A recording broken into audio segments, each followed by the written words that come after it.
नागपूर संस्थान ब्रिटिशांनी खालसा केले। देऊरच्या या वाड्याची देखभाल व मालकी भोसल्यांचे सरदार भोईटे यांच्याकडे आली। सातारा ते लोणंद रस्त्यावर देऊर हा लहानसा गाव आहे। हा गाव कोरेगाव तालुक्यात येतो। साताऱ्यापासून देऊर गाव साधारण 20 किलोमीटरवर आहे। गावच्या मध्यभागी भोसले राजवाडा अशी पाटी लावलेला अखेरच्या खुणा जपत असलेला वाडा आहे। हा राजवाडा भोसले यांचा असला तरी सर्व संबंधित मालकी भोईटे यांची आहे।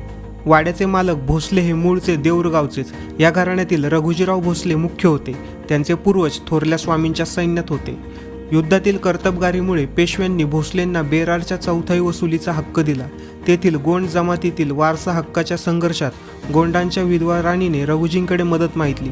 रघुजींनी वारसा हक्कावर तोडगा काढून राणीच्या मुलाला राजेपदावर बसवला।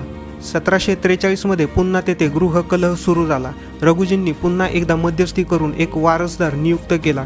वारसदाराला ठराविक पेन्शन देऊन रघुजीच खरे सत्ताधारी बनले।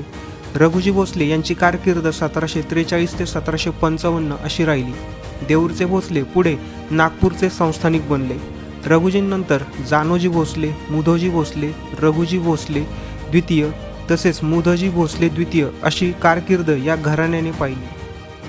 1853 साली रघुजी द्वितीय यांच्या मृत्यूनंतर त्यांनी पुत्रिक असल्याचे कारण दाखवून नागपूर संस्थान ब्रिटिशांनी खालसा केले। देऊरच्या या वाड्याची देखभाल व मालकी भोसल्यांचे सरदार भोईटे यांच्याकडे आली। गावात कदम व गाढवे नावाचे लोकही बहुसंख्य आहेत। मानकोजीराव व महाजी भोईटे हे नागपूरचे लढवय्ये होते। गावात वाड्याजवळ काही अंतरावर मुधाई देवीचे जुने मंदिर आहे। मुदी पौर्णिमेला देवी आली म्हणून तिला मुधाई हे नाव पडले। ही राजे भोसल्यांची आद्य देवता।